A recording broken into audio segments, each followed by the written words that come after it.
Tn minus 1/Tn minus 1 होना चाहिए। तो इनका डिफरेंस क्या हो जाएगा, कांस्टेंट हो जाएगा, सही है ना, ये चीज़ होती है। अब अगर यहीं पे हमें देखना हो, मान लेते हैं कि 1/T1 को अगर हम कह दें पहला टर्म ए है, तो 1/T2 को हम क्या कहेंगे, ए प्लस डी। 1/T3 को हम क्या कहेंगे, बोलो भाई, ए प्लस टू डी। ऐसे करते करते 1/Tn को ही हम क्या कहेंगे, A plus N minus 1 into D. समझ में आया? जहाँ पे Tn जो है वो किसका nth टर्म है, HP का। तो HP कोई भी सीरीज HP कब होगी, जब उसकी रेसिप्रोकल सीरीज क्या होगी, AP। या कोई सीरीज AP है तो उसका रेसिप्रोकल क्या हो जाएगा, HP। समझ में आया? तो अगर हमें HP का nth टर्म निकालना है तो पहले HP से क्या बनाएंगे, AP, और फिर उस AP का क्या निकालेंगे, nth टर्म। समझ में आया? जैसे अगर मैं एग्जांपल वाइज चलूं कि मैं आपसे कहूं कि 1/2, 1/5, 1/8, 1/11 dot dot dot are in HP, find 20th term. सही है, तो आप क्या करोगे बताओ, सबसे पहले क्या करोगे, इसका रेसिप्रोकल ले लोगे। तो 2, 5, 8, 11 ये किस में आ जाएगा, AP में। इस AP का 20th टर्म निकाल लो। तो इस AP का फर्स्ट टर्म 2 हो गया और कॉमन डिफरेंस 3 हो गया। तो इस AP का 20th टर्म कितना आ गया, 2 प्लस 20 माइनस 1 इंटू 3, 59 आया। तो 20th टर्म ऑफ HP कितना हो गया बताओ मुझे, 1/T20, 1/59। 1/59 आंसर हो गया। समझ रहे हो कि नहीं भाई, बोलिए। अच्छा, यहीं पे अगर क्वेश्चन ऐसे होता कि fifth term is 7 and nine term is suppose 5 दिया फॉर गिवन HP, और आपसे पूछा गया फाइंड 12th टर्म, तो क्या करोगे? रेशियो वाले लगाएंगे। नहीं नहीं, पहले तो ये जो टर्म दिए हुए हैं HP में दिए हुए हैं, तो अगर मैं इसी से AP बनाता तो इसके रेसिप्रोकल लेता ना मैं पहले, तो बोलो भाई, यस सर, यस। है ना। तो मैं क्या कहता, फॉर रिक्वायर्ड AP, उसका फिफ्थ टर्म क्या हो जाता, 1/7, और उसी का नाइन्थ टर्म क्या हो जाता, 1/5। तो अब हम उसी का क्या निकाल लेते, क्या निकाल लेते बताओ, T12 T12, और फिर उसी का क्या कर देते, रेसिप्रोकल। रेसिप्रोकल। तो T12 minus T9 dash upon T9 dash minus T5 dash equal to 3/4। क्या सही लिख रहा हूँ मैं? Yes sir. अच्छा, अब सारी वैल्यूज तो हमें पता ही है, T12 डैश निकालना है, T9 डैश पता है, T9 डैश पता है, T5 डैश पता है। इसी को सिंप्लीफाई कर लेते हैं। क्या है, मेरी बात समझ पा रहे हो? यस। देखो यही T12 डैश आ जाता कि नहीं आ जाता, बोलो भाई। तो इसको लिख देते 3/70 प्लस 14/70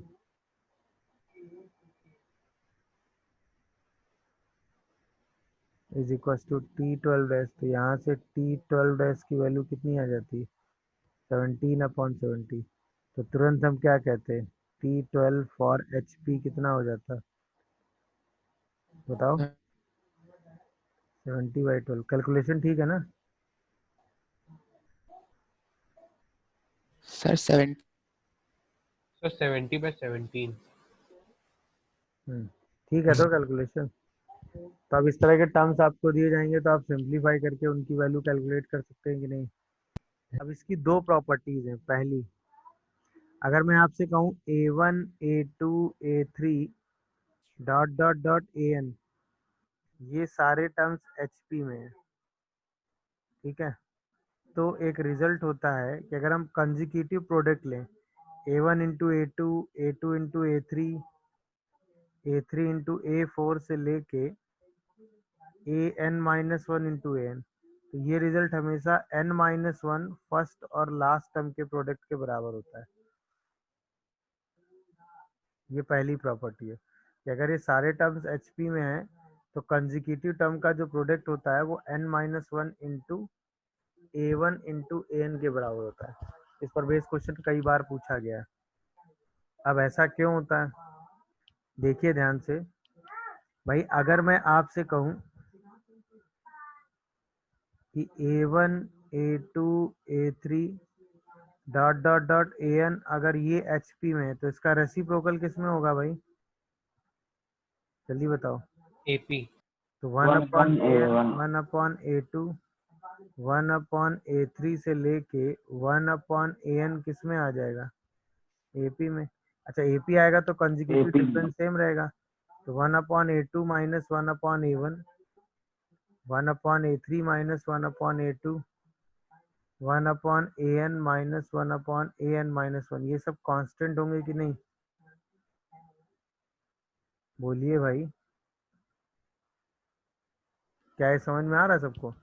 तो इसका Yes. मतलब हम ये कह सकते हैं कि A1 minus A2 upon A1 A2, ये भी D होगा। ऐसे ही A2 minus A3 upon A2 A3, ये भी D होगा। Same as AN minus 1 minus AN upon AN minus 1, ये भी D होगा कि नहीं। तो यहाँ से A1 A2 की वैल्यू कितनी आएगी, A1 minus A2 upon D। ऐसे A2 A3 की वैल्यू कितनी आएगी, A2 minus A3 upon D। ऐसे करते करते AN माइनस 1 AN क्या आएगा, AN minus 1 minus AN by D। क्या ये समझ पा रहे हो सब लोग, अरे बोलो यार। तो अब हमें क्या चाहिए, कंजिक्यूटिव का ही सम, प्रोडक्ट का सम चाहिए, यानी A1 A2 plus A2 A3 से लेके AN माइनस 1 AN चाहिए हमें। तो ये क्या होगा, A1 minus A2, A2 minus A3 से लेके AN minus 1 minus AN upon क्या बन जाएगा बताओ, D। अब ये सारे टर्म्स अल्टरनेट क्या हो जाएंगे, कैंसिल। क्या बचेगा, A1 minus AN upon D। क्या ये बात सब लोग समझ पा रहे हो, हाँ या ना में जवाब दो। अच्छा अब मुझे बताओ कि अगर इसका AP का nth टर्म निकालें तो वो 1 upon AN plus N minus 1 into D के बराबर होगा। तो हम कह सकते हैं कि 1 upon AN minus 1 upon AN भी N माइनस 1 इंटू D के बराबर होगा। तो हम कह सकते हैं कि A1 minus A1 upon A1 AN जो होगा वो N माइनस 1 इंटू D के बराबर होगा। तो इस हिसाब से हम कह सकते हैं कि A1 minus AN upon D जो है वो A1 AN into N minus 1 के बराबर होगा। तो इसी को हम क्या लिख देंगे, A1 AN into N minus 1। समझ गए कि नहीं भाई।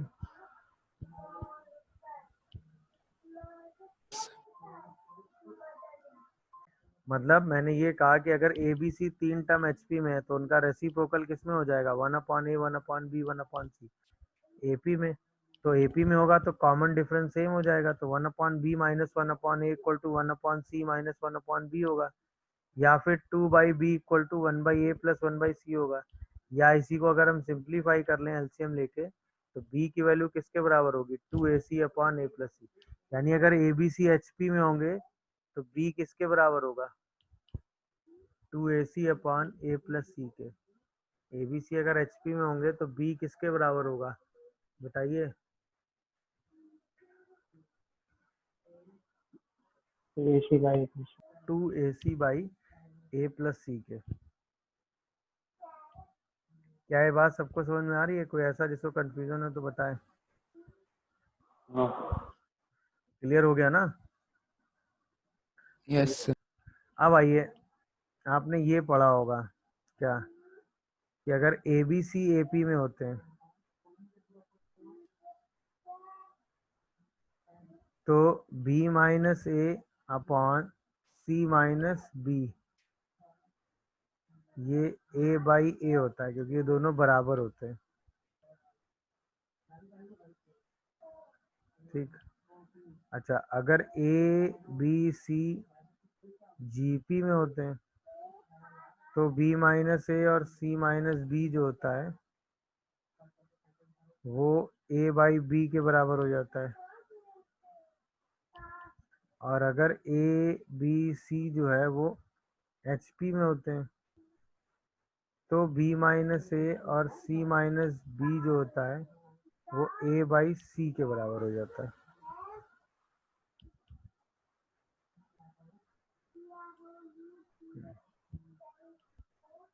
ये ध्यान रखिएगा, मतलब कंजिक्यूटिव के डिफरेंस का जो रेशियो होता है, इसमें वो a बाई ए होता है, इसमें वो a बाई बी होता है और इसमें वो a बाई सी होता है। सही है ना?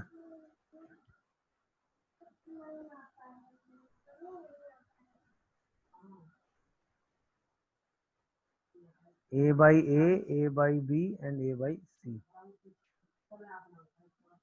अगर वो ए बी सी किस में होते हैं? AP में, GP में और HP में। अब आपके दिमाग में आ रहा होगा ऐसा कैसे लिख रहा हूं मैं ना। देखिए, अगर ए बी सी AP में है तब तो आप आराम से लिख लेते हैं क्योंकि तब b माइनस ए और c माइनस बी में कोई डिफरेंस होता नहीं है।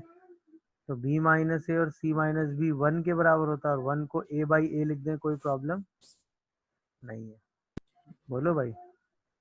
अच्छा, अगर ए बी सी जीपी में है, ठीक, ए बी सी किस में है? जीपी में है। तो मुझे जरा सोच के जवाब देना कि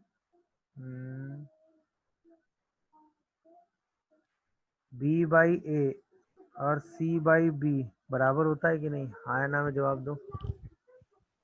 यस सर। बोलिए। Yes sir. अच्छा, क्या इसी रेशियो को आप b minus C upon A minus B के बराबर लिख सकते हैं? ये तो आज की क्लास में पढ़ा है ना मैंने।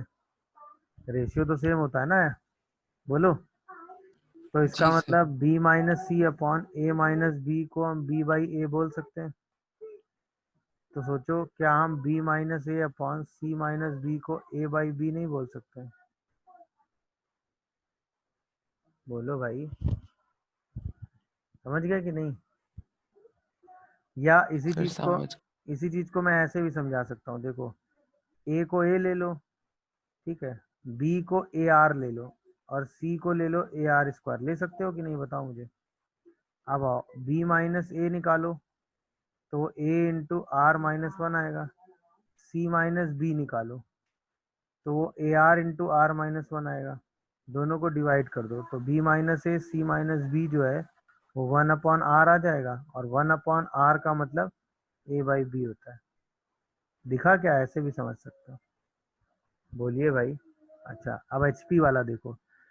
अगर A B C in HP है तो HP को डील करने का एक ही तरीका है कि 1 अपॉन ए 1 अपॉन बी 1 अपॉन सी किस में होगा? बताओ मुझे। AP में होगा। अच्छा, अगर ये AP में होगा तो अभी आपने रिजल्ट पढ़ा ना, 1 अपॉन बी माइनस 1 अपॉन ए 1 अपॉन सी माइनस 1 अपॉन बी, ये किसके बराबर होगा बताओ? 1 अपॉन ए के। बोलो भाई। Yes sir. अब यहीं हाँ पे सर। एलसीएम ले लो तो a minus B upon A B is equal to B minus C upon B C is equal to 1 हो जाएगा। यहाँ से सिंप्लीफाई करोगे तो क्या आएगा? a minus B upon B minus C. सही लिख रहा हूँ मैं? b से b कैंसिल हो जाएगा, c बाई ए, तो ये a बाई सी आ जाएगा। इसी को सॉल्व कर दो तो b माइनस ए अपॉन सी माइनस बी क्या आ जाएगा? a बाई सी आ जाएगा। दिख रहा है कि नहीं भाई? यस। याद रखने का तरीका सिंपल सा है। AP के केस में इसी का रेशियो हो जाता है a by A. Consecutive difference ले रहे हैं मतलब b minus A C minus B, b minus A C minus B, b minus A C minus B इन दोनों का रेशियो हो जाता है, b minus A C minus B इन दोनों का रेशियो हो जाता है। समझ में आ रहा है कि नहीं भाई? Yes, sir. Yes, sir.